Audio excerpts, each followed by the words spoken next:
Que pues entonces, yo solo estoy diciendo la fuerza.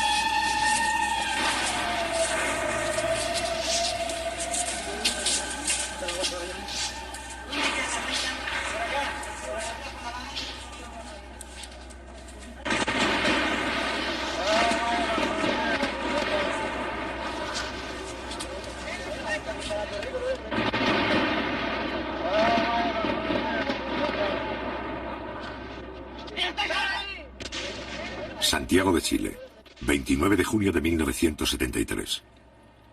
Al no poder destituir constitucionalmente al presidente Allende, la estrategia del gobierno norteamericano y la oposición chilena pasa a ser la estrategia del golpe de Estado.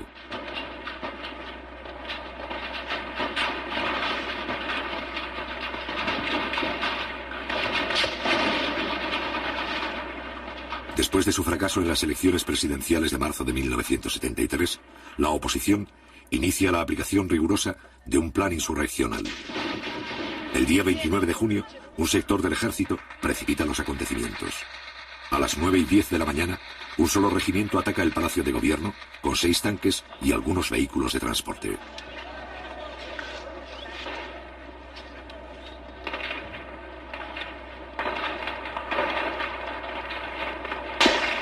Un poco más tarde, un corresponsal argentino filma su propia muerte.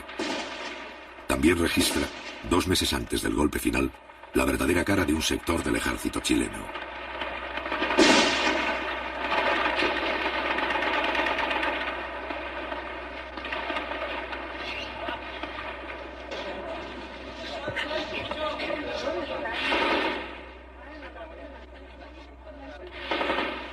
Durante una hora, los tanques intercambian disparos con los carabineros de la Guardia Presidencial, que se encuentran en el interior del Palacio de la Moneda.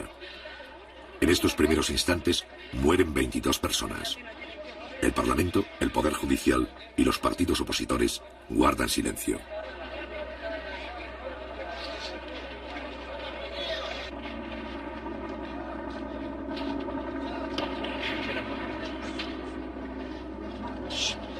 Sin embargo, las tropas golpistas no reciben el apoyo del resto de las Fuerzas Armadas.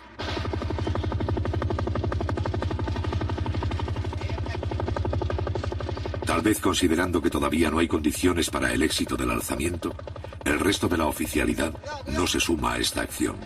Mientras tanto, las tropas leales inician el primer contraataque para romper el cerco.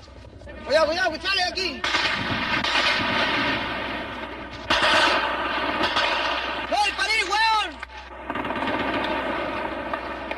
A las 10:30 se movilizan más soldados leales en dirección al centro de la ciudad.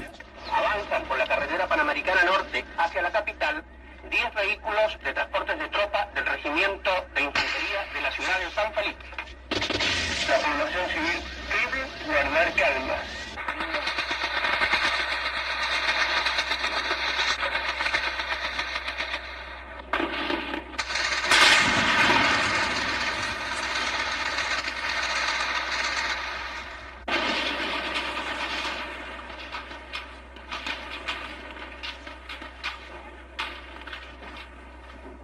Al cabo de un breve enfrentamiento, los tanques sublevados inician la retirada. El comandante en jefe del ejército, general Carlos Prats, dirige en persona las operaciones. A las 11 de la mañana, cuando todavía se combate, el presidente de la República entra en el Palacio de Gobierno. A esa misma hora, llega otra columna de soldados leales, encabezado por el ministro de Defensa, José Toá.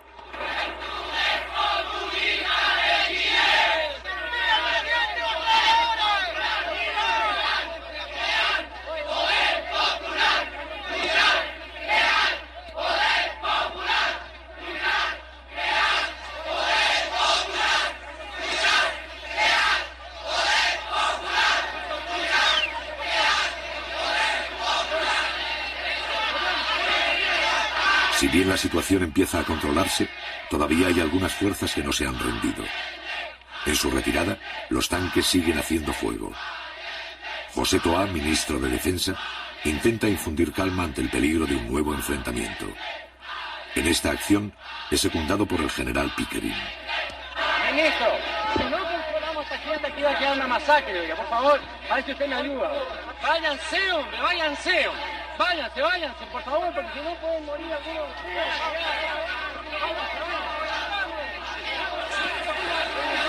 Los generales Pickering, Sepúlveda y Prats encabezan el grupo de oficiales más resueltos en sofocar la asonada. En cambio, otros altos mandos se limitan a permanecer expectantes. Tal es el caso de Augusto Pinochet, más tarde jefe del gobierno militar, que esta vez se suma a las fuerzas leales. A las 11:30 horas, el general Carlos Prats asegura al ministro de Defensa la rendición de los alzados y señala la ubicación de sus propias tropas. Pero en el lado sur de la moneda están las escuelas suboficiales, en el lado norte está el regimiento Will. Pero el general Prats va a considerar indispensable la declaración del estado de sitio para controlar la situación. Hay que declarar estado de sitio inmediatamente. Porque esta situación de esta manera no se puede controlar.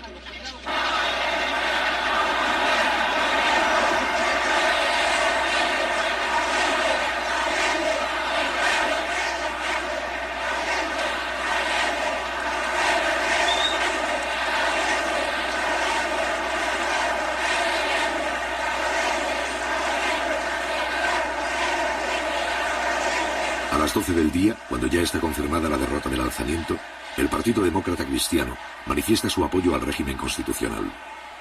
El otro sector de la oposición, el Partido Nacional, se niega a hacer declaraciones, en tanto que la directiva del grupo fascista Patria y Libertad se refugia en la Embajada del Ecuador, confesándose así como los autores del cuartelazo.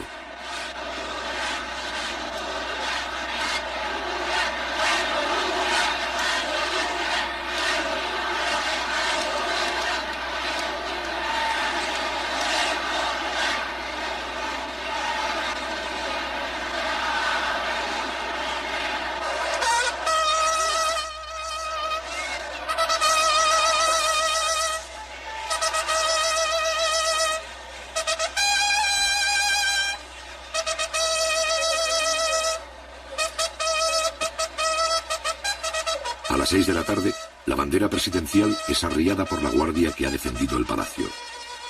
Durante 2 horas, esta compañía, al mando del teniente Pérez, se ha negado a entregar la sede del gobierno. Junto con el general Prats, son los héroes de la jornada.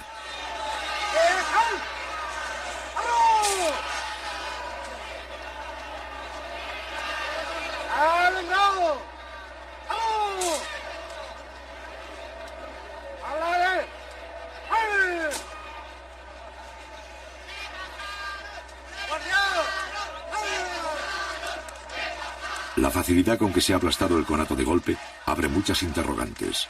La sublevación indica que una parte de la oficialidad simpatiza con ella y que solo el temor a tener que enfrentarse a otras unidades del ejército impide que se sumen a la rebelión. En consecuencia, Allende se apoya en los oficiales constitucionalistas y descarta las acciones que puedan debilitar el carácter legal de su gobierno. Haremos los cambios revolucionarios en pluralismo, democracia y libertad, lo cual no significa tolerancia contra los antidemócratas, tolerancia con los subversivos y tolerancia jamás con los fascistas, camaradas.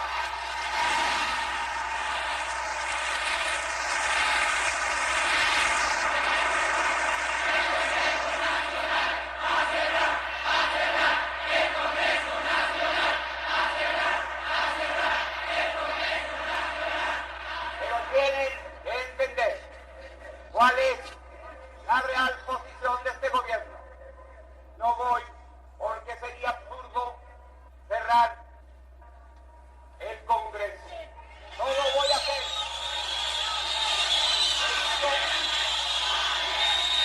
Esto respeto. Pero si es necesario, enviaré un proyecto de ley para llamar a un plebiscito para que el pueblo se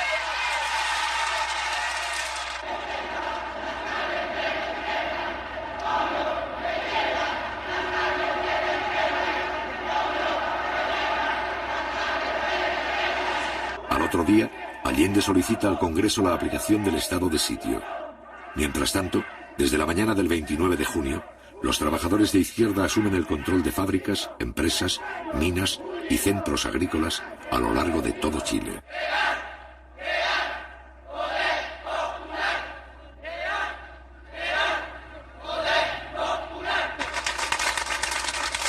Compañeros, las conclusiones de los 500 trabajadores de fábrica de envase ha sido la siguiente: fortalecer los cordones industriales, fortalecer los consejos comunales, fortalecer la junta de vecinos, fortalecer las CAP, fortalecer todos los organismos vivos de la comunidad, compañeros. Compañeros, nosotros creemos que es necesario aprovechar esta coyuntura para pasar a la ofensiva también en términos de ganar nuevos sectores, ¿no es cierto?, en términos de pasar nuevas industrias al área social. Los trabajadores estamos en nuestro puesto de combate, que es nuestra fuente de trabajo, construyendo los elementos necesarios para defenderlos hasta el último ante cualquier arremetida del fascismo o ante cualquier intentona de otros sectores de las Fuerzas Armadas que intentaran derrocar el gobierno.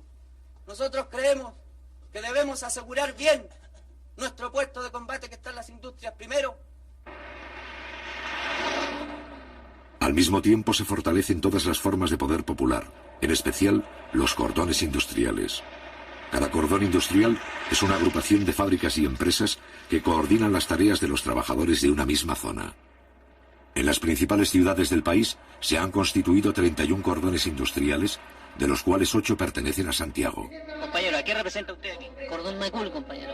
¿Usted, compañero, qué Cordón Macul. ¿Usted, compañero, qué Cordón Cerrillo, Maipú. ¿Usted, compañero, qué representa? Cordón Cerrillo. ¿Usted, compañero, qué Cordón Vicuña Maquena. ¿Usted, compañero, qué Cordón Vicuña Maquena. compañero, qué representa? Cordón O'Higgins. ¿Qué representa? El sindical del Partido Radical. Con el apoyo de los cordones, el gobierno pone bajo el control permanente del Estado algunas fábricas de carácter estratégico, utilizando para ello los mecanismos legales. Compañeros, como todos sabemos, grupos fascistas intentaron derribar el gobierno y al parecer todavía existen ramificaciones de ello. Por lo tanto, sigue el peligro latente contra un proceso que ha iniciado y tomado en sus manos la clase trabajadora. Hoy se resolvió lo que sigue, teniendo presente que la industria de envases de papel aluminio Alusa ha suspendido la entrega de sus productos, lo que constituye un entorpecimiento de la distribución. Y vistos el Decreto Supremo número 338 y la Ley número 16.464, resuelvo. Primero, requísese el uso y goce del establecimiento industrial, maquinarias y demás elementos necesarios para la producción y o distribución de la fábrica de envases Alusa. El 2 de julio, la ley sobre el estado de sitio propuesta por Allende es sometida a la aprobación del Parlamento. Esta ley consiste en otorgar al jefe del Estado facultades extraordinarias. Mediante ellas, el presidente podría nombrar, trasladar y destituir a los jefes militares que crea conveniente. Ofrezco la palabra. Ofrezco la palabra. Cerrado el debate. Durante los 3 gobiernos anteriores, la implantación del estado de sitio ha sido autorizada 2 veces. Los señores diputados que rechacen la proposición les ruego levantar la mano.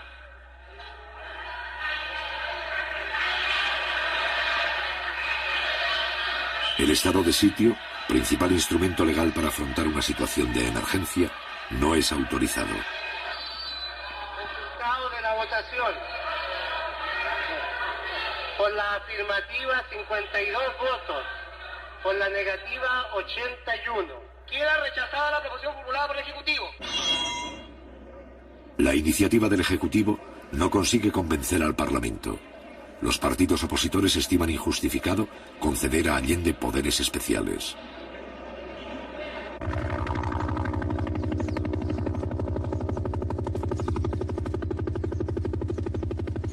El 2 de julio, el mismo día en que el Congreso rechaza el estado de sitio, la oficialidad de la Armada ordena a sus tropas efectuar un allanamiento en Valparaíso.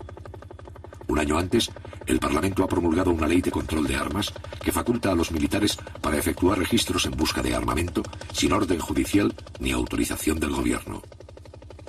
A pesar de la creciente acción terrorista de los grupos de extrema derecha, esta ley hasta ahora nunca había sido puesta en práctica por los militares.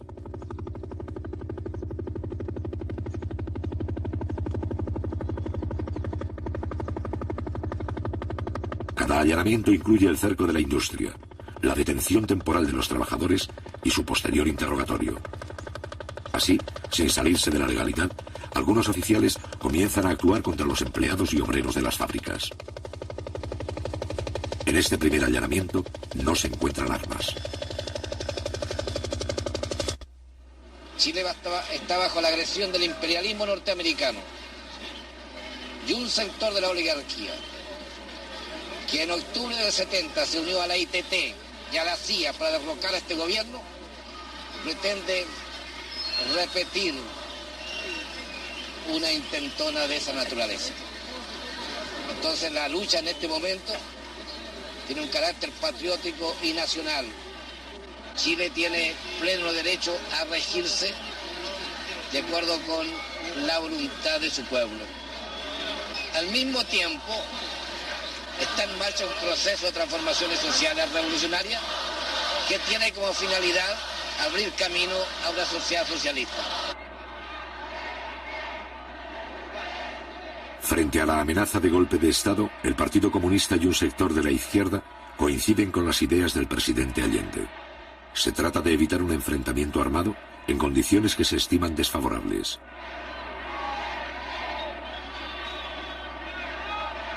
Para ello, este sector plantea apoyarse en los mandos militares que respetan el sistema democrático. En el plano político, tanto Allende como este sector desean llegar a un acuerdo mínimo con la democracia cristiana. Ellos han desarrollado toda una campaña en estos días. Continúan con su campaña orientada a señalar que se trata, en el caso del gobierno popular, de un gobierno ilegítimo. Yo quiero preguntarle al señor Víctor García Carcena cuál es la opinión del Partido Nacional acerca de los hechos del 29 de junio, del tancazo que culminara con la muerte de más de 20 personas inocentes.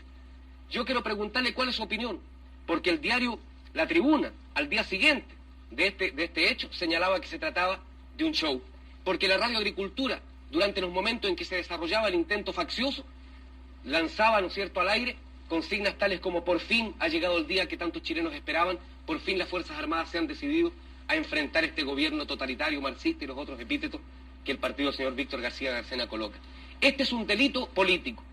Este es un atentado en contra de nuestro pueblo, el más grave atentado precisamente contra la democracia y el régimen constitucional que ellos dicen defender de la boca para afuera. Don Víctor García Carcena ya fue encarcelado en una ocasión por el gobierno de la democracia cristiana en 1967 por sus actuaciones sediciosas en nombre del Partido Nacional. Buenas noches, señores telespectadores. Como ustedes pueden ver y han oído, el joven estudiante me ha emplazado a mí diciéndome que soy sedicioso. Óiganlo bien, pero mírenlo a él y mírenme a mí. Miren esa vida y miren la mía. Yo no sé cómo no se han caído las cámaras de vergüenza.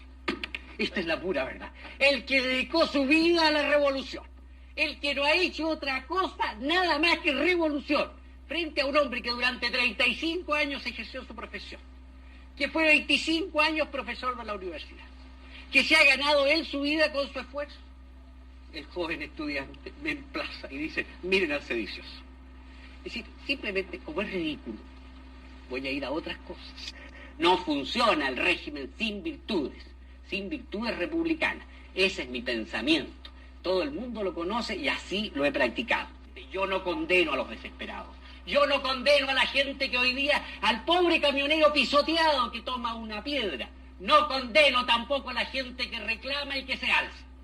No soy partidario, ni he sido nunca, de ningún alzamiento. No soy partidario de los golpes ni de las aventuras, pero hoy día comprendo y entiendo cómo un país entero no puede vivir tranquilo cuando sus más apremiosas necesidades, como lo acaba de reconocer ella como dueña de casa, no pueden ser satisfechas. Se ha retratado de cuerpo entero. Ha mostrado el rostro sedicioso, el rostro golpista del Partido Nacional. Y señor Anzieta, aquí está el principal riesgo al régimen constitucional y a la democracia que usted dice defender. El señor Víctor García Carcena, y ustedes lo escucharon, señores telespectadores, acaba de decir que él no condena el alzamiento del 29 de junio, materializado por una unidad traidora, sin duda, a la limpia tradición de nuestras Fuerzas Armadas. no condena el asesinato de más de 22 personas. No lo condena, al revés. No ha tenido aquí, eso sí, la suficiente franqueza para decir que lo aplaude, como lo aplaudió su radio, la Radio Sociedad Nacional de Agricultura, como lo aplaudió su diario, el diario La Tribuna, que al día siguiente dijo que era un autogolpe, un show montado por el gobierno de la Unidad Popular. Y repítalo aquí, señor Víctor García. No he dicho que ha apoyado el alzamiento, no me tergiverse porque eso no lo admito. Pronúnciese claramente. Sí, acabo de pronunciarme claramente y no le voy a hacer más caso.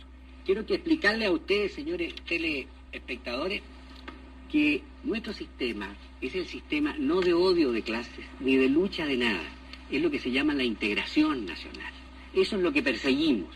Perseguimos es que todos nos sentamos miembros de una misma patria. Como en Uruguay. Nos sentamos fraternales. ¿Para qué me viene con otros países que no tienen como nada Brasil. que ver? Usted parece que fuera boliviano. No se desespere, don Víctor García. Por favor, no se ponga histérico, por favor, permítame continuar. Estos son los problemas. ¿De dónde provienen los atentados en contra de la democracia y de la libertad? Para obstaculizar e impedir el diálogo y para irnos, en definitiva, al camino de la guerra civil, que es el camino que necesita don Víctor García Garcena, la pacífica paloma de la paz que hemos visto aquí frente a las cámaras, que aspira a instaurar en Chile una dictadura fascista igual a la de José María Bordaberry en Uruguay, y si no pronuncia, señor García, a la de Brasil y a la de Bolivia, y lo repito y lo emplazo. Hemos visto aquí, frente a las cámaras, que aspira a instaurar en Chile una dictadura fascista igual a la de José María Bordaberry en Uruguay, y si no pronuncia, señor García, a la de Brasil y a la de Bolivia, y lo repito y lo emplazo.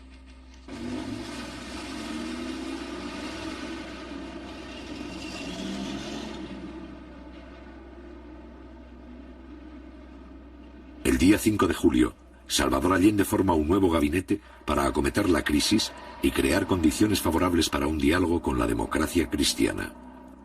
Con este fin, trata de incorporar a una personalidad de este partido. Yo sé perfectamente bien que los procesos revolucionarios sacuden y convulsionan a los pueblos, pero sé también que aquí hemos querido y tratamos de hacer algo que otros pueblos no alcanzaron. Una revolución por causas distintos, de acuerdo a nuestra historia, a nuestra tradición y a nuestra realidad. Espero que todos seamos capaces de escribir una página más para señalar que Chile tiene su propia voluntad creadora y su noble decisión de hacer cada vez más grande la patria. Luego tomar el juramento del tiro.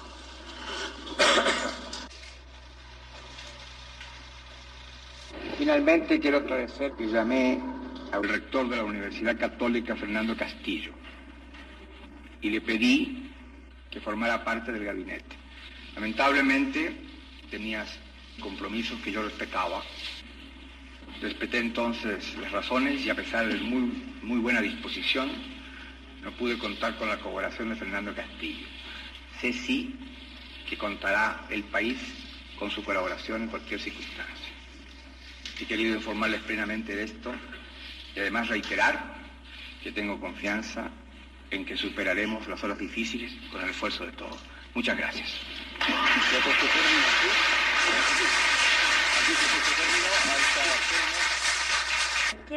¿Por qué se produce esta ruptura que no es la deseada ni por el gobierno? A mi juicio porque la Unidad Popular, cuando plantea programas, proyectos para Chile, que pudieran tener realmente y significar la acumulación de intereses hacia ese objetivo, la Unidad Popular primero plantea a ver quiénes estarán supuestamente en oposición a esto. Los busca con cabo de vela por todas partes, hasta buscar todos los enemigos posibles y después plantearlos como una minoría. Cuando yo creo que los grandes planteamientos de transformación de nuestra sociedad son planteamientos que, bien lanzados como mensaje, buscando todos aquellos que puedan confluir como una fuerza realmente creciente hacia los objetivos de Chile, es lo que es la más fundamental obligación de un gobierno. Pero bajo la influencia de su ala más tradicional, el Partido Demócrata Cristiano no desea por el momento dialogar con el gobierno. Aún Aún así, tanto Allende como un sector de la izquierda y de la propia democracia cristiana continuarán los esfuerzos para iniciar un diálogo que modifique la correlación de fuerzas ante un posible golpe de Estado. Tenemos, compañeros, hacer un llamado a la sensatez y al patriotismo de los sectores de la democracia cristiana que piensan con su propia cabeza y que no siguen los dictados del Pentágono, de la CIA, de los Yarur o de los Duni Awas, para que se opongan con toda su fuerza en la base del pueblo, en los sindicatos, en todas partes, a la ofensiva fascista, a la ofensiva reaccionaria. Porque si el fascismo, compañeros, lograra vencer, no le preguntarían al obrero del pobre si es comunista, si es mapucista, si es socialista o si es demócrata cristiano para reprimirlo.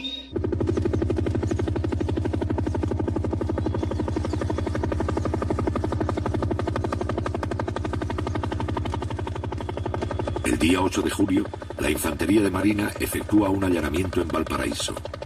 Ese mismo día, la Fuerza Aérea ocupa un cementerio de Santiago con 3 helicópteros. 200 soldados registran las tumbas y los nichos en busca de armamento. En ambos casos, no se encuentran armas.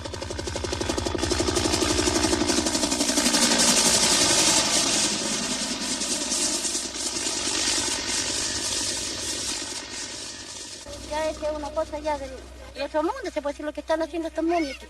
Diariamente, pues mira, venir a sacar los muertos. ¿Cómo se le ocurre? ¿A dónde se ha hecho que los muertos? Porque ellos no tienen balas, no tienen nada. ¿Cómo los van a matar? ¿No le parece? Sacarlos los pobrecitos de ahí. De ahí un hueso se le tira quizás a dónde para que lo hubieran muerto a ellos.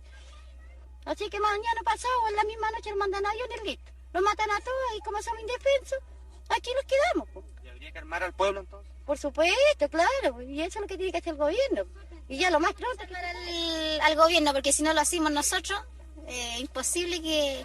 Nosotros somos la fuerza de él, porque por él, o sea, él está de presidente por nosotros, porque nosotros lo sacamos, no ellos, porque los ricos jamás van a tirar para nosotros. Y todo lo que tenemos nosotros ahora lo tenemos por el gobierno de ahora, porque nosotros nunca habíamos tenido nada.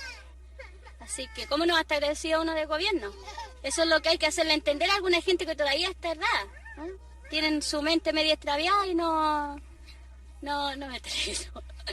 Tienen su mente media extraviada y no comprenden las obras que se hacen. Uno que está cada día saliendo a trámite cosas, ve lo de arriba, ve el esfuerzo que hacen por los pobladores. Así que... ¿Qué es lo que tenemos que hacer nosotros para defender este gobierno? Unirnos.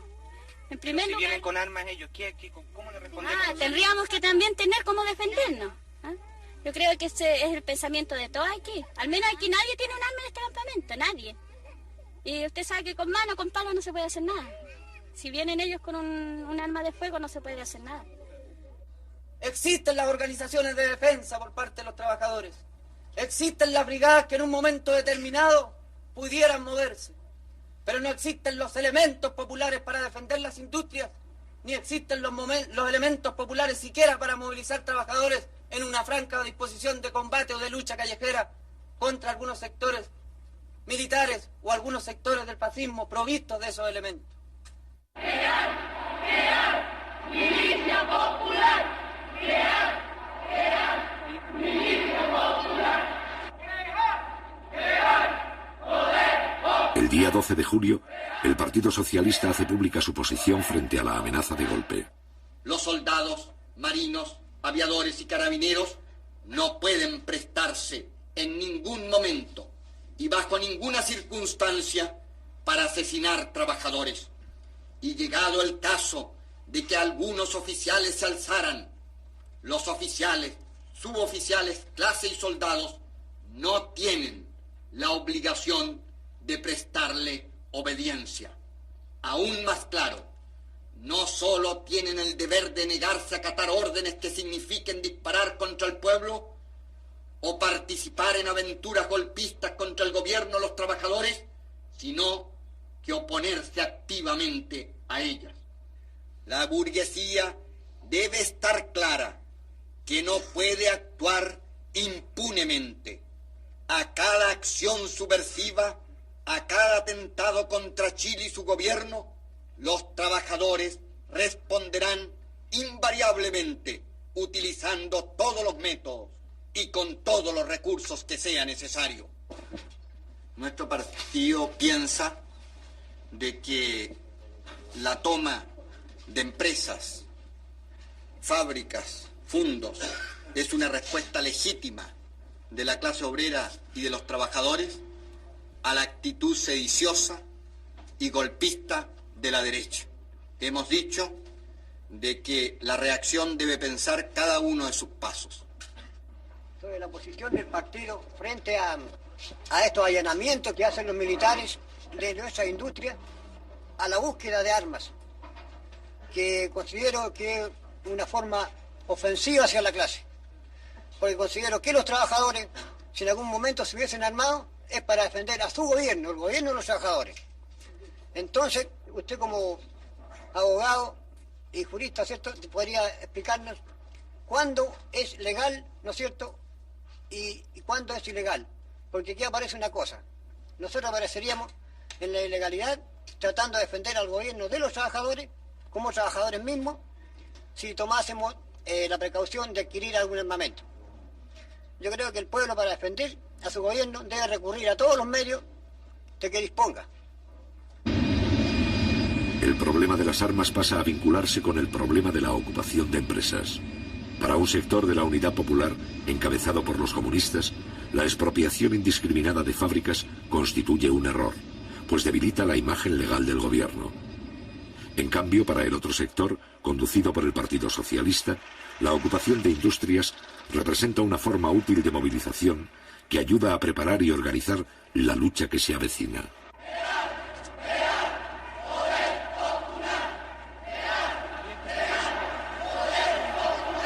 Este sector afirma que el choque armado con la derecha es inevitable y que la única forma de encarar un golpe es con la organización de las masas, fortaleciendo el poder popular, en especial los cordones industriales.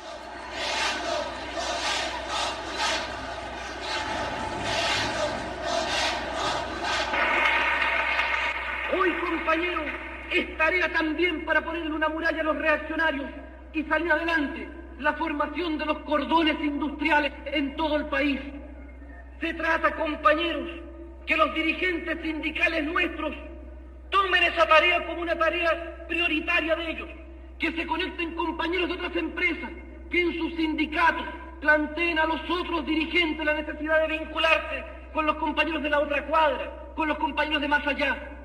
Y así, compañeros, vamos construyendo esa fuerza popular que es la base para avanzar, que es la muralla para detener los intentos de la reacción.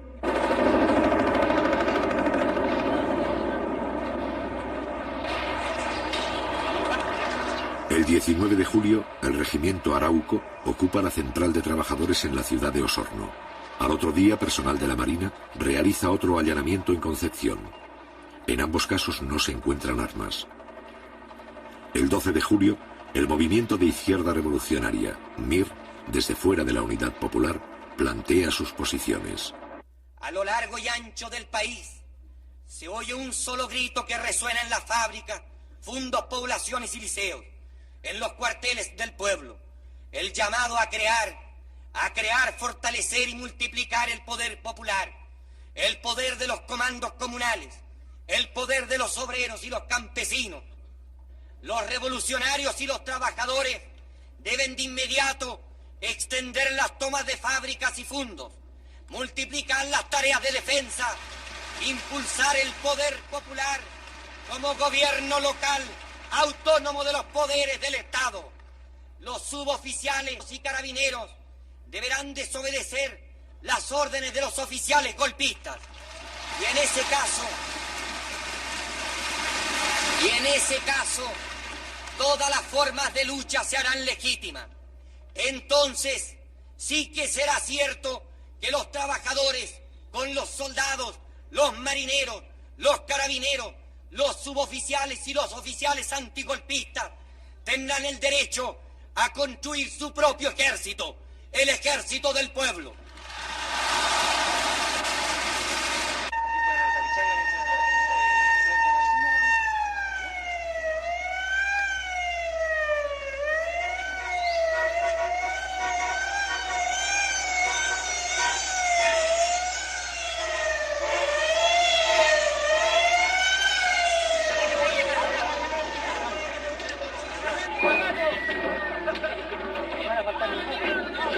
El 19 de julio los trabajadores del cordón industrial Vicuña-Maquena ocupan la principal carretera de su zona. ¿A qué se debe la toma de la carretera? Esto se debe, compañero, en apoyo a los compañeros que fueron desalojados de Inmetal. ¿Va a venir alguna autoridad de gobierno para acá? Eso es lo que estamos esperando, compañero, que venga una autoridad y solucione el problema de estos compañeros. Un día antes, los obreros del cordón Cerrillos han realizado una acción similar.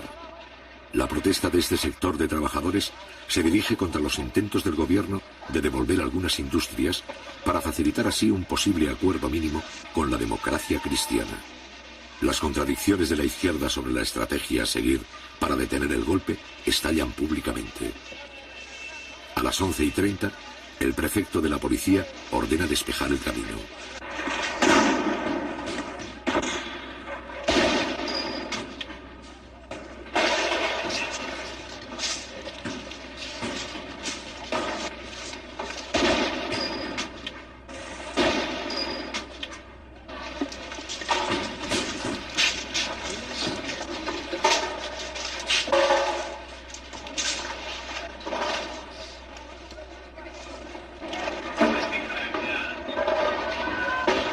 Los carabineros solo pueden avanzar hasta la primera barricada.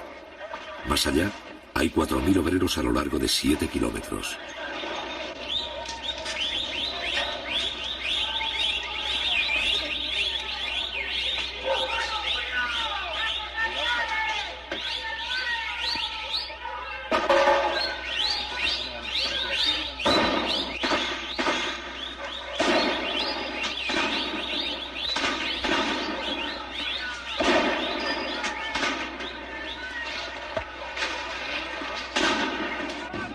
Por el hecho de que están transando. El gobierno está transando.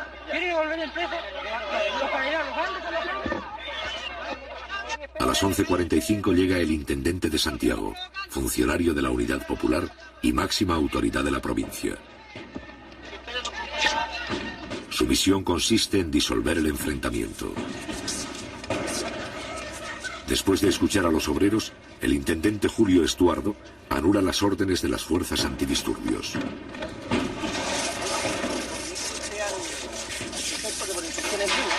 No se va a mover nada aquí y ustedes se van a retirar a 2 cuadras más allá. ¿Ah?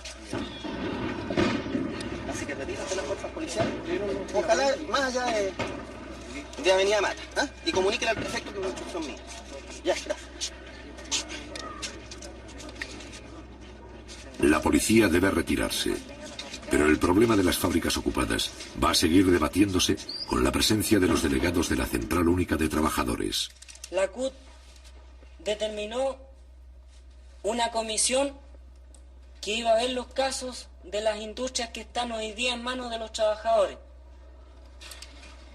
Y esa comisión está hoy día estudiando esos problemas a través con los organismos que corresponden, Corfo y Ministerio de Economía.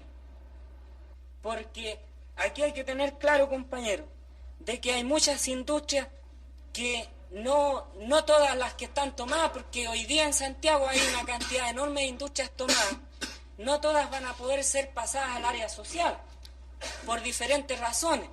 Además, cuando la CUT lanzó el llamado de tomarse las industrias en caso de cualquier intentona golpista, esto significaba, digamos, en épocas críticas, parar la acción del fascismo.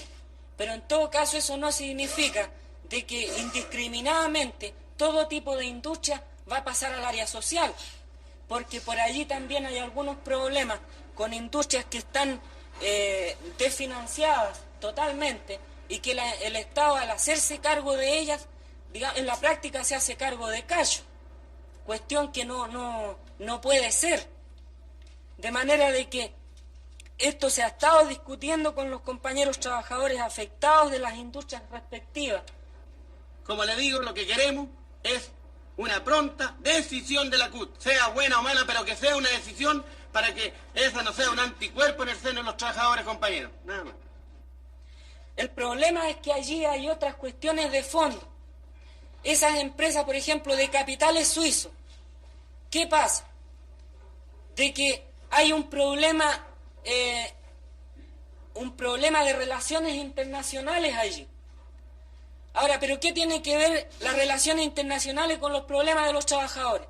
Tiene que ver mucho, porque el gobierno suizo es uno de los principales socios del Club de París, donde se discute y donde se renegocia la deuda externa de Chile, que ustedes saben que por efecto de que después que asumió el gobierno, que estatizó el cobre, por ejemplo, vino un boicot de los yanquis, en donde hoy día el país no tiene divisas, no tiene los créditos que antes tuvo. De manera que esto se renegocia en el Club de París, en donde allí Chile tiene que manejarse con mucha cautela. ¿Ah? Entonces, aquí no se trata de internacionales, se trata de pasar a la red social toda la lucha que a nosotros nos interesa, sin transar con nadie, compañero. Ese es el punto.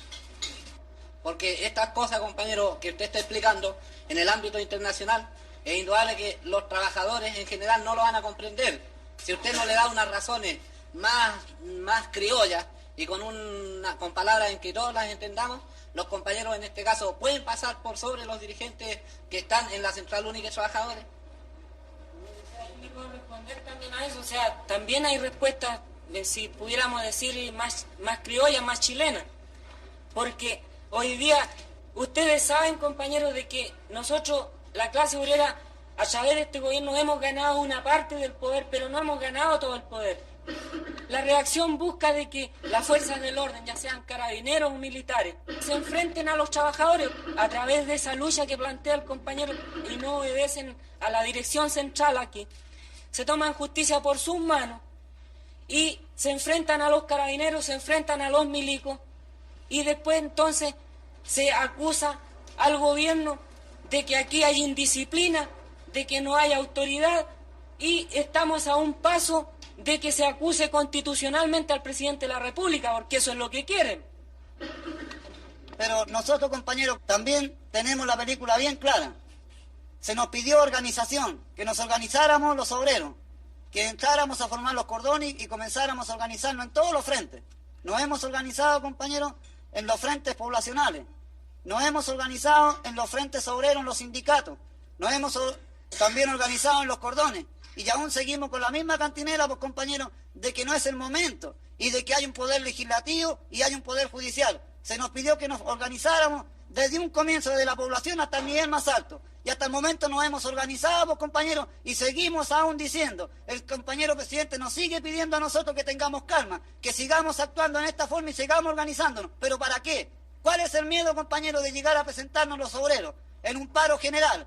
Y presentarlo a los pobladores también a su vez y pedir al compañero presidente, como a todo el Poder Ejecutivo, de que una vez por todas se decida, pues, compañeros, cuál es el plan que tiene de lucha, cuál es el plan para que nosotros también al organizarnos nos presentemos frente a ellos y pidamos, compañeros, si es necesario, como presentan los de la derecha, que lleguemos a un plebiscito. Nosotros comenzamos el plebiscito, compañeros, por las poblaciones hasta el nivel más alto. Y le aseguro que ganamos de aquí a Huancagua, pues, compañeros, y pasamos de largo, pues, compañeros. Porque tenemos organización dentro de los campamentos, dentro de los cordones industriales, dentro de los sindicatos. Y la CUT, compañeros, está apernando igual todavía, pidiéndonos a nosotros que tengamos calma y que esto no se puede hacer porque esto pertenece a la reina Isabel, el otro pertenece a Suiza, y así, y en fin, compañeros, siguen inventando cosas. La verdad de las cosas, compañeros, es que el pueblo, los obreros ya nos estamos cansando, porque esto es tramitación.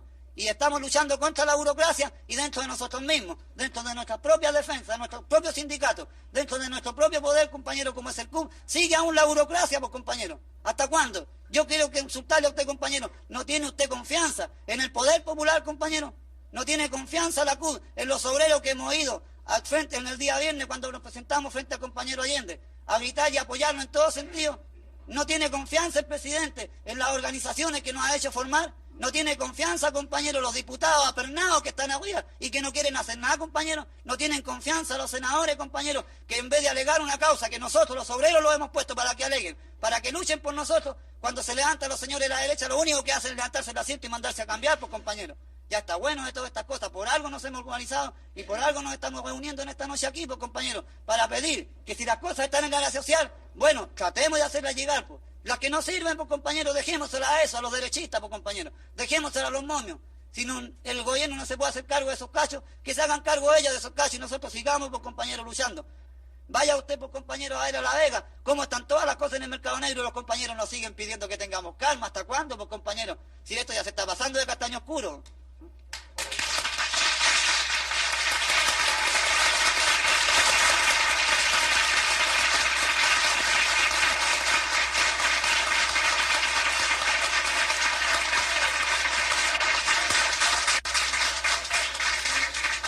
¿Acaso ustedes no saben la composición de clase que existe hoy día en las Fuerzas Armadas, compañeros? ¿No saben ustedes que la mayoría de la oficialidad están por el golpe? Porque aquí, compañeros, aquí el poder no solamente se logra con la buena organización, está la buena organización, pero también tenemos que tener algún peso que contrapese el real poder que tiene la reacción en este momento.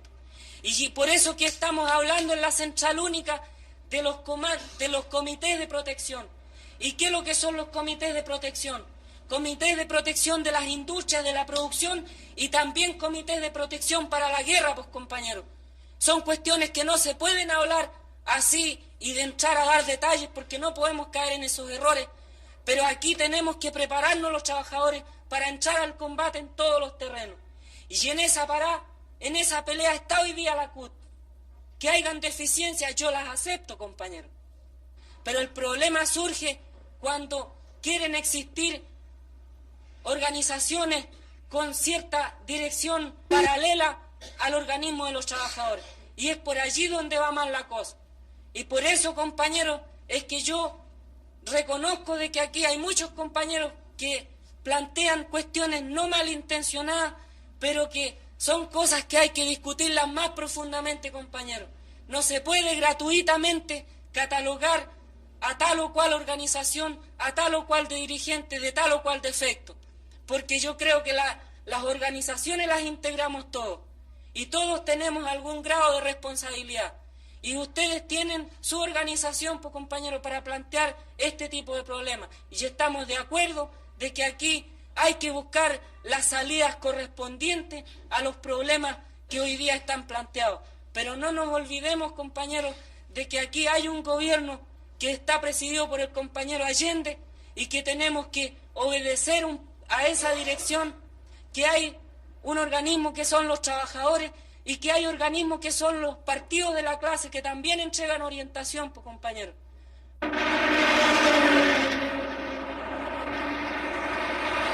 El día 19 de julio, la Escuela de Infantería allana una fábrica en el pueblo de San Bernardo. Sin excepción, todos los sectores de la izquierda reconocen la necesidad de preparar la defensa armada del gobierno. Pero la falta de dirección única impide la formulación de un plan conjunto.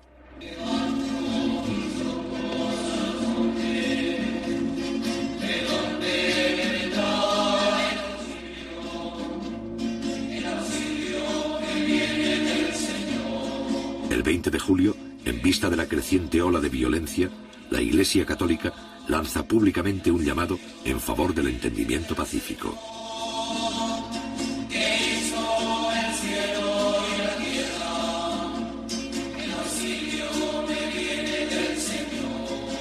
Esta campaña, encabezada por el cardenal Silva Enríquez, culmina con la celebración en todo el país de misas por la paz.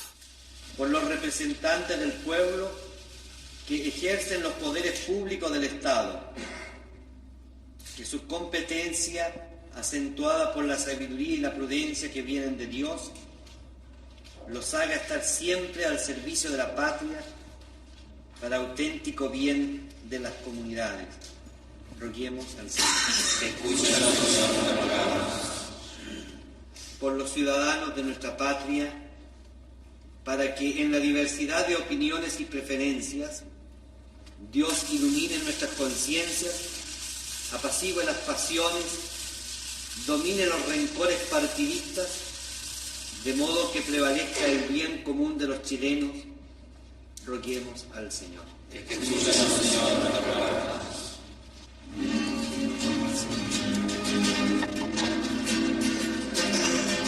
El llamado a la pacificación que hace la Iglesia coloca a algunos jefes de la democracia cristiana en una posición difícil. Durante 20 días se han negado a aceptar el diálogo con Allende. Si ahora no deponen su actitud, entrarán en contradicción con la posición pública de la Iglesia.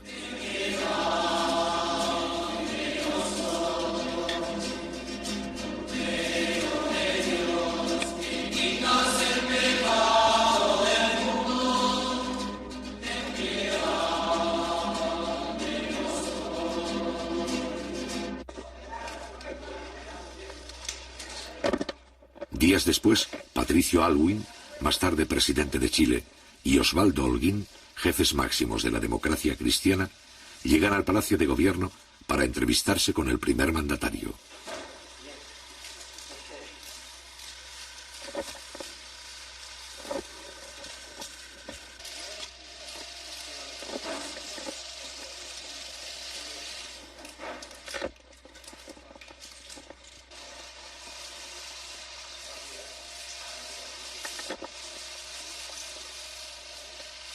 Consciente de las discrepancias, pero convencido de su estrategia, Allende se muestra dispuesto a lograr un entendimiento mínimo que evite la ruptura constitucional.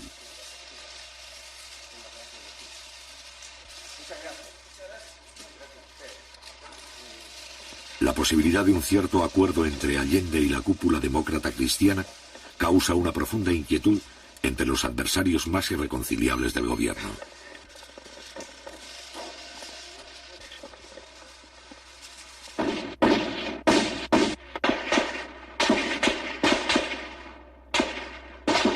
El 27 de julio, a la 1:30 de la madrugada, la extrema derecha asesina al comandante Arturo Araya Peters, edecán naval del presidente Allende.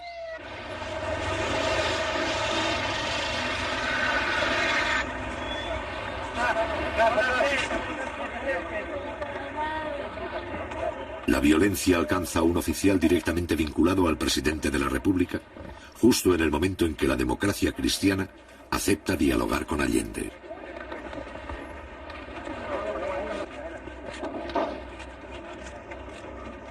Hombre de confianza del presidente, Araya se había convertido en el principal enlace entre el gobierno y los oficiales constitucionalistas de la Marina.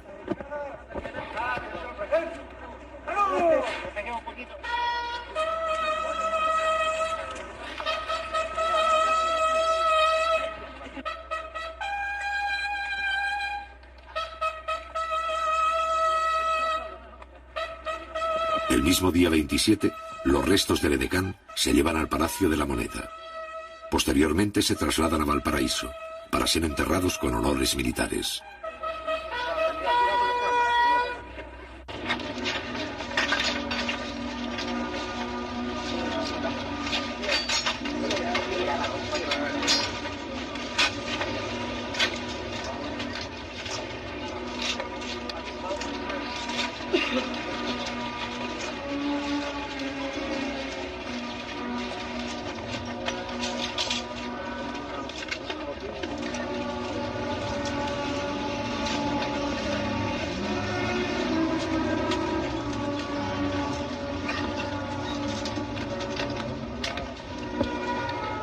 Durante 40 años, las Fuerzas Armadas chilenas no han necesitado intervenir para asegurar la continuidad del sistema.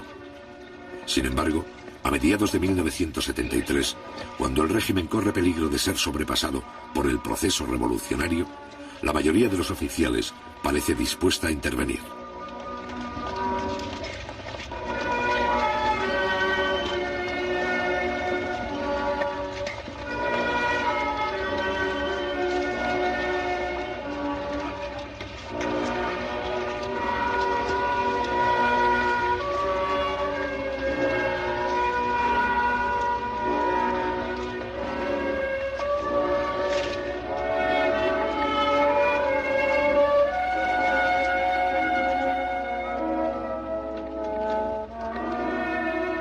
Meses más tarde, en su exilio de Buenos Aires y antes de ser asesinado, el general Carlos Prats declara que una de las razones para eliminar al comandante Araya era impedir que Allende se informara de lo que estaba ocurriendo en los círculos militares de Valparaíso.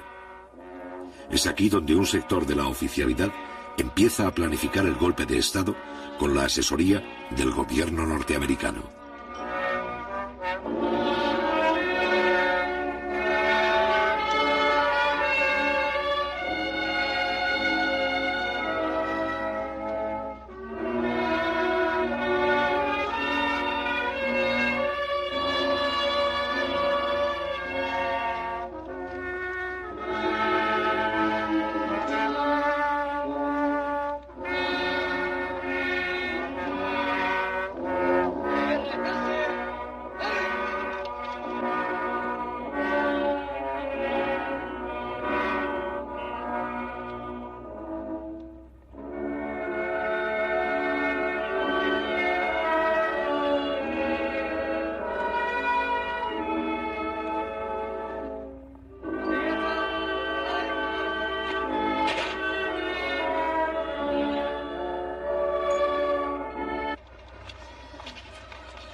Raúl Montero, jefe de la Armada, defensor de la Constitución, la muerte de Arturo Araya significa la pérdida de uno de sus mejores oficiales constitucionalistas.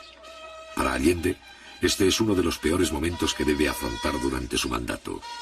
Para José Toribio Merino, más tarde miembro del gobierno militar, la muerte del edecán no altera sus planes.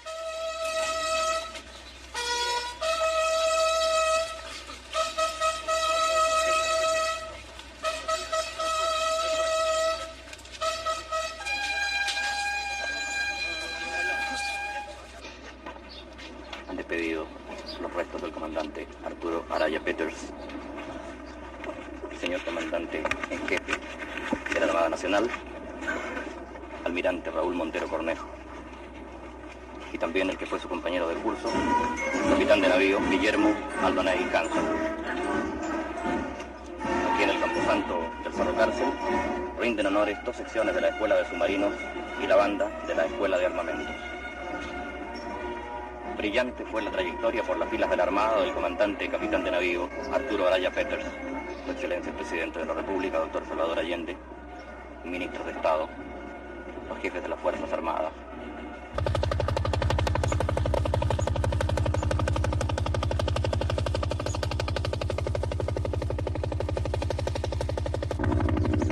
Los allanamientos en busca de armas se intensifican. El día 3 de agosto, los militares rodean una de las principales fábricas del cordón Cerrillos de Santiago. Estos operativos permiten a los oficiales reconocer el terreno y estudiar la reacción de los trabajadores. A su vez, acostumbran a la tropa a enfrentarse con la población civil y vigilan el comportamiento de sus propios soldados. Al otro día, la 5ª División del Ejército ocupa el barrio industrial de Punta Arenas. Hasta la fecha, los militares han realizado 27 allanamientos en todo el país sin encontrar armas. Por primera vez en un operativo se utilizan tanques.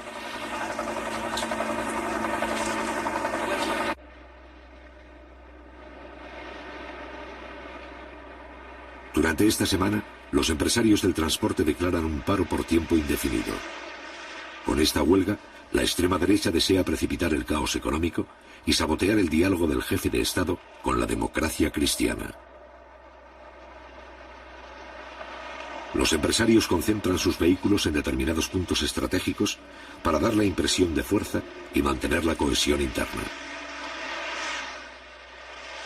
Según revelaciones posteriores del New York Times, los huelguistas son financiados con $5 millones que provienen de la Agencia Central de Inteligencia, CIA. Cada uno de los 35.000 empresarios recibe $4 diarios al cambio del mercado negro.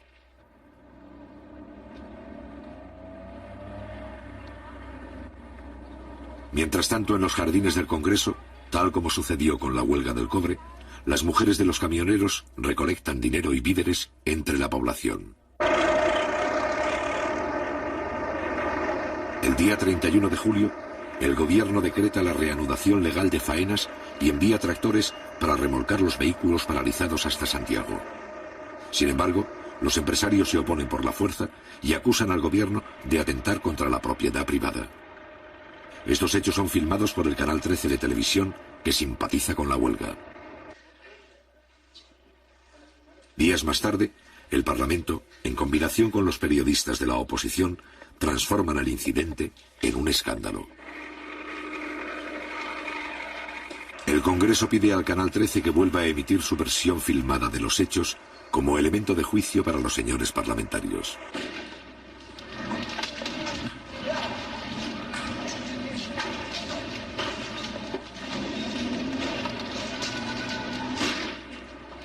Avalando el reportaje, los parlamentarios consiguen retransmitir estas imágenes al público varias veces, presentándolas como un documento de carácter oficial.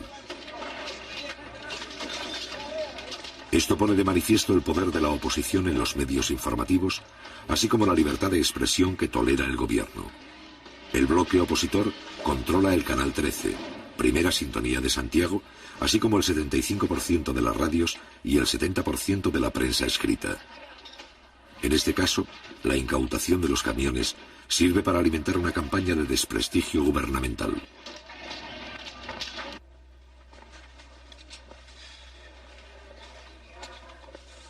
Mientras esto ocurre en el Parlamento, los contactos entre Allende y la democracia cristiana llegan a un punto muerto. La directiva de este partido plantea al jefe del Estado 3 condiciones. Debe someterse a la autoridad del Congreso y renunciar así a las facultades presidenciales que otros mandatarios de Chile tuvieron. Debe retroceder en su política de nacionalizaciones. Y finalmente, debe incorporar en puestos claves de gobierno a militares que cuentan con la exclusiva confianza de la democracia cristiana. En respuesta, el presidente Allende se opone a esta capitulación. El mismo día, la democracia cristiana suspende el diálogo.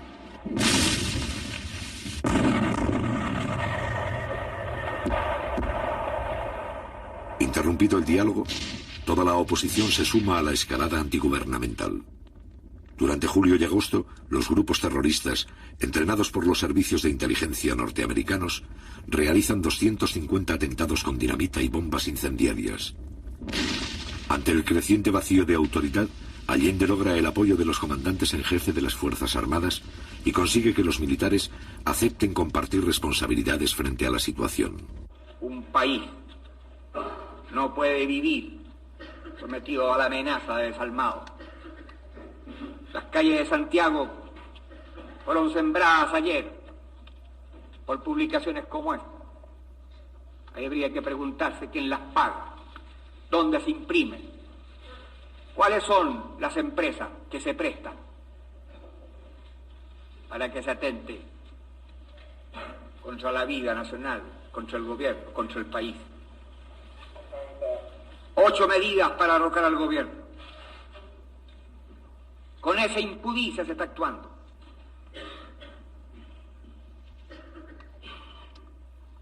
Este gabinete tiene que terminar con el paro fascista de los transportistas, con la decisión del que manejará implacablemente la ley, y sabiendo además que cuenta con la solidaridad de la inmensa mayoría de los chilenos, que quieren evitar por todos los medios la guerra civil de nuestra patria. El 9 de agosto quedan incorporados al gobierno los altos mandos militares. El general Prats, jefe natural de los oficiales leales, ocupa el Ministerio de Defensa. El mando del ejército recae interinamente en el general Pinochet, también considerado constitucionalista. Este nuevo gabinete es recibido con discrepancias por la mayoría de los políticos. La derecha lo rechaza. La democracia cristiana muestra división de opiniones. La izquierda duda. Solo 2 días más tarde, los partidos comunista y socialista apoyan la decisión de Allende. Muchas gracias. Ha terminado el acto.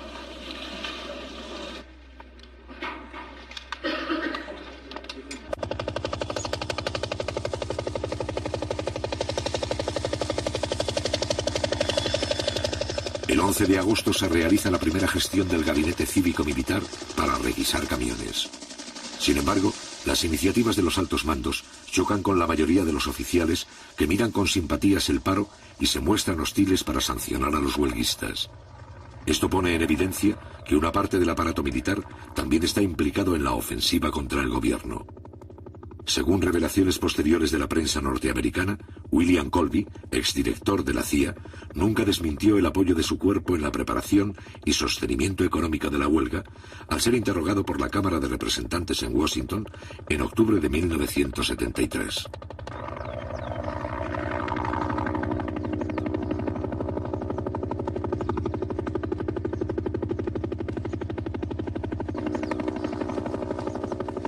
El 12 de agosto, el Partido Demócrata Cristiano declara oficialmente su apoyo a la huelga. En las fábricas, las materias primas comienzan a disminuir y en el campo escasean las semillas. En estas circunstancias, el gabinete cívico-militar ha fracasado.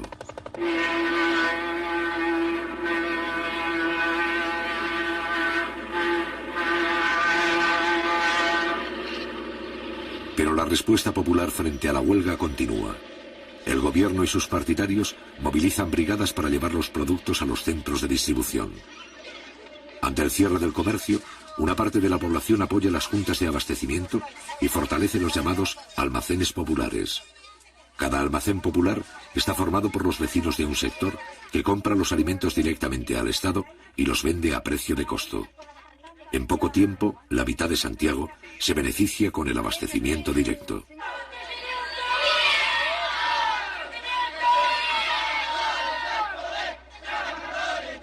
En algunos barrios, los cordones industriales envían piquetes de obreros para vigilar la distribución y abrir los comercios cerrados.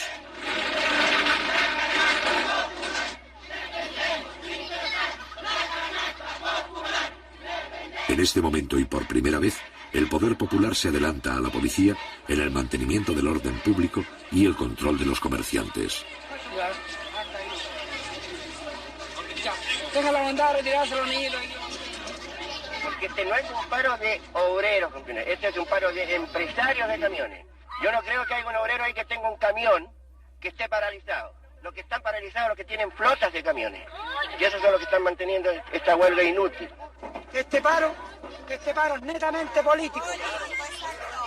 Este es un paro netamente político de que están perjudicados nosotros los pobladores. Nosotros estamos pagando todas estas tremendas colitas aquí.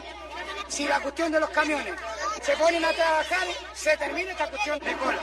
Pero los trabajadores conscientes salimos a la calle, salimos, luchamos y cumplimos nuestra misión como trabajadores, defendiendo toda la fuente de trabajo y seguimos produciendo y cargando mercaderías para allá y para acá a pulso, cosa que en la población no le faltara ningún alimento. Eso se lo demostramos todos los trabajadores, al compañero presidente, a la autoridad de gobierno. Un sector de los transportistas que apoya al gobierno organiza convoyes para mantener la distribución de alimentos entre las provincias. La población también desarrolla un sistema de abastecimiento por familia denominado canasta popular.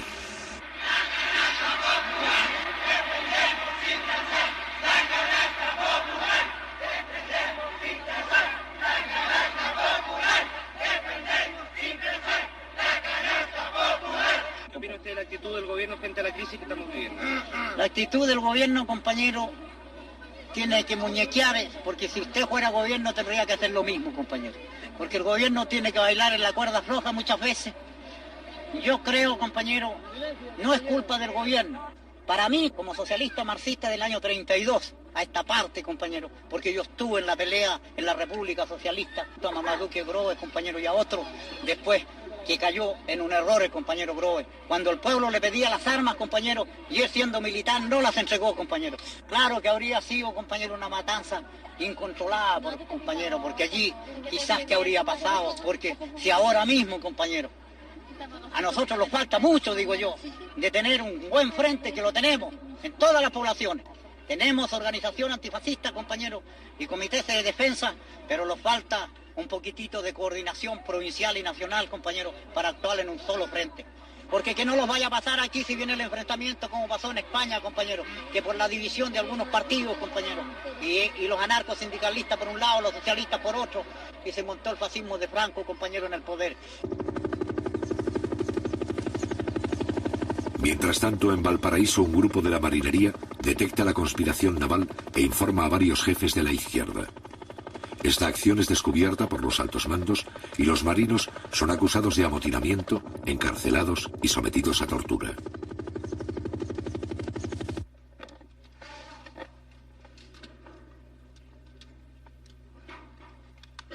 Mediante un acuerdo en la Cámara de Diputados, la oposición rompe definitivamente el 22 de agosto con el régimen constitucional. Este acuerdo, sin fuerza legal, señala que el gobierno estaría quebrantando la Constitución y representa un abierto llamado a la intervención militar. Aprobada por mayoría simple, esta declaración justifica la rebelión castrense y concede legitimidad al golpe de Estado.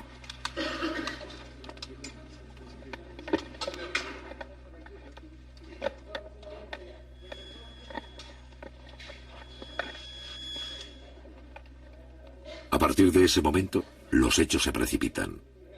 Un grupo de mujeres se congrega frente a la casa del comandante en jefe del ejército, general Carlos Prats, jefe natural de los oficiales que respetan el sistema democrático. La manifestación, donde participan las esposas de 6 generales, es para señalar a Carlos Prats de que ya no tiene el apoyo de la cúpula militar. Al otro día, la Junta de Generales le niega su respaldo y Carlos Prats resuelve presentar la renuncia.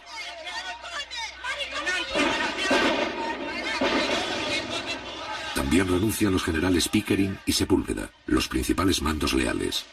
Augusto Pinochet, que aparece como un militar profesional y respetuoso de la Constitución, se convierte en el nuevo comandante en jefe.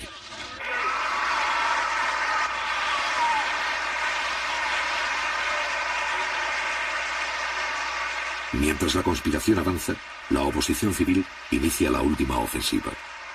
El 14 de agosto, en la Universidad Católica, las mujeres del movimiento Poder Femenino se reúnen para apoyar la huelga del transporte. Es por eso que esta lucha de los transportistas, que ya se libró en octubre, esta vez tiene que ser una batalla hasta las últimas consecuencias. Así lo hemos entendido todos los que estamos apoyando a los transportistas en su justa lucha.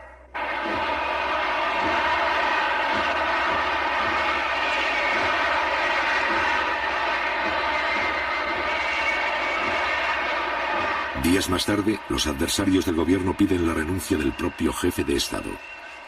Casi 3 años de guerra económica han permitido a la Casa Blanca y la oposición interna ganar un importante sector de la clase media. Es aquí donde los oficiales rebeldes encuentran la base de apoyo social para la continuación de sus planes.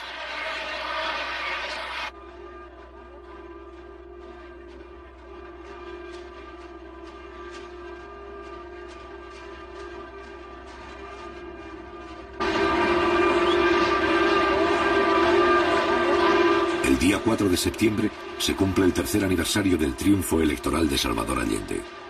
A pesar de la crisis, los simpatizantes del gobierno realizan una de las concentraciones más grandes de la historia política del país.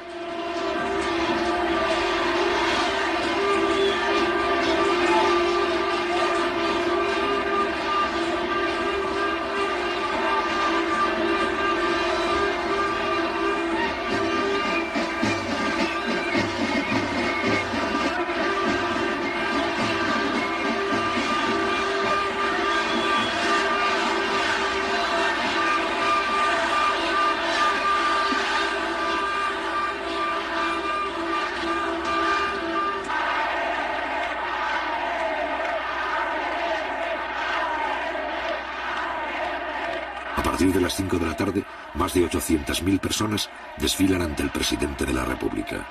3 días después, Salvador Allende informa a sus colaboradores que desea convocar un plebiscito para resolver por la vía democrática la continuidad del gobierno. La fecha marcada para dar a conocer públicamente este plebiscito es el día 11 de septiembre. Mientras tanto, el desfile continúa.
¡Presidente! ¡Mucha fuerza! ¡Viva María Chillo!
Frente a este pueblo movilizado, pero sin armas, va a entrar en acción el último recurso de la oposición interna y del Departamento de Estado norteamericano.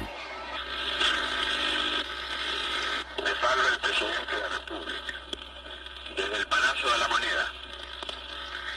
Informaciones confirmadas señalan que un sector de la marinería habría aislado Valparaíso y que la ciudad estaría ocupada. En todo caso, yo estoy aquí en el Palacio del Gobierno y me quedaré aquí defendiendo el gobierno que represento por la voluntad del pueblo.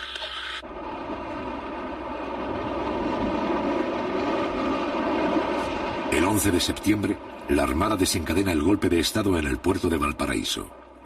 Al mismo tiempo, 4 destructores norteamericanos se acercan a las costas chilenas para participar en la Operación Unitas y mantienen contacto permanente con los golpistas.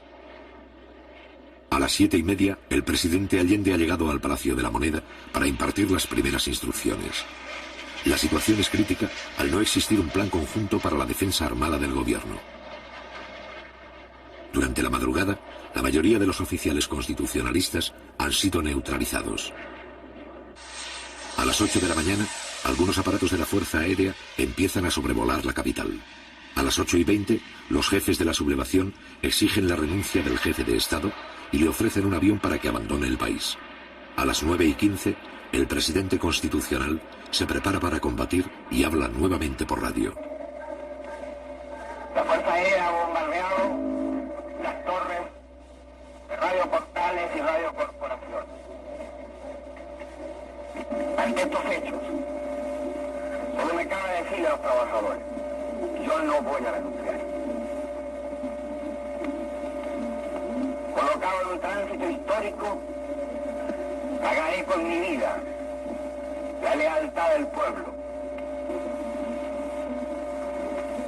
La historia es nuestra y la hacen los pueblos. ¡Viva Chile! ¡Viva el pueblo! ¡Vivan los trabajadores!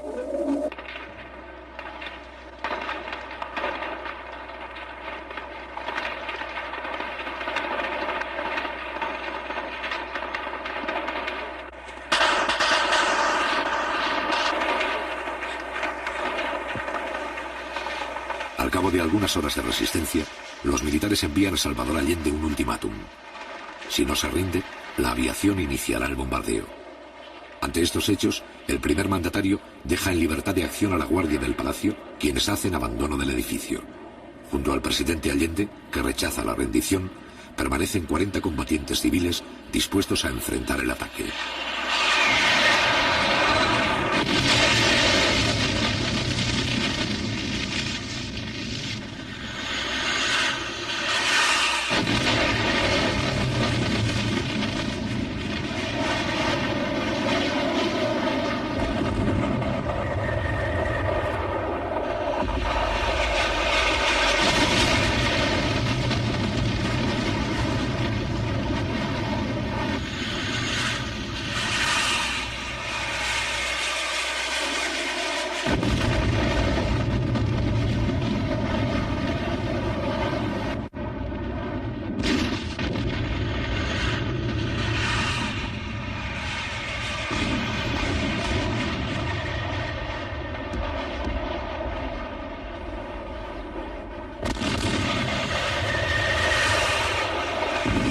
A pesar del bombardeo, los defensores del palacio resisten 3 horas.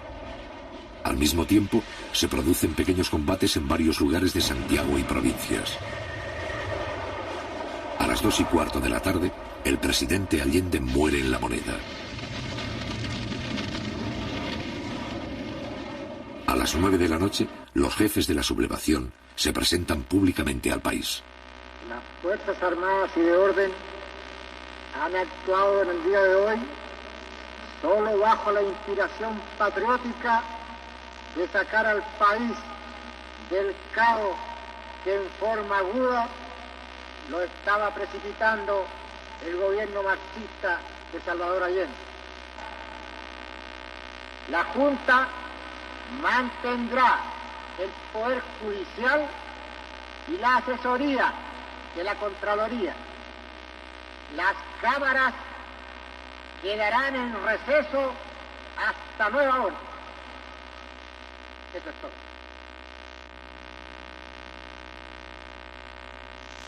Tal vez sea triste que se haya quebrado una tradición democrática que en este continente era larga. Pero cuando el Estado pierde sus calidades, vienen aquellos que por mandato mantener su vigencia, asumir ese cargo. Hoy lo hacemos. Estamos seguros que Chile entero tiene que comprender el sacrificio que nos significa. No se trata de aplastar tendencias o corrientes ideológicas, ni de ejercer venganzas personales, sino, como dije, de restablecer el orden público y volver al país por la senda del cumplimiento de la Constitución y las leyes de la República. Después de 3 años de soportar el cáncer marxista que nos llevó a un descalabro económico, moral y social que no se podía seguir tolerando por los sagrados intereses de la patria, nos hemos visto obligados a asumir la triste y dolorosa misión que hemos acometido. No tenemos miedo, sabemos la responsabilidad enorme que cargará sobre nuestros hombros, pero tenemos la certeza, la seguridad de que la enorme mayoría del pueblo chileno está con nosotros, está dispuesto a luchar contra el marxismo, está dispuesto a extirparlo hasta las últimas consecuencias.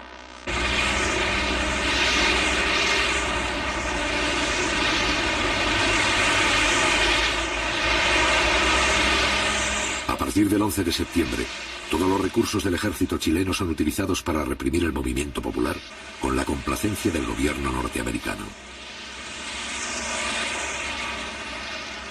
La primera resistencia armada ofrecida por algunos cordones industriales, poblaciones, minas y centros agrícolas es aplastada rápidamente en lucha desigual.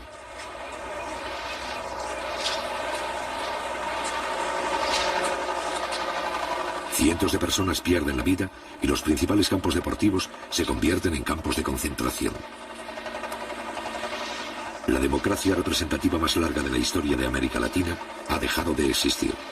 Sin embargo, a partir del mismo día 11 de septiembre, las fuerzas democráticas comienzan a reorganizarse poco a poco en la clandestinidad y adoptan numerosas formas de resistencia.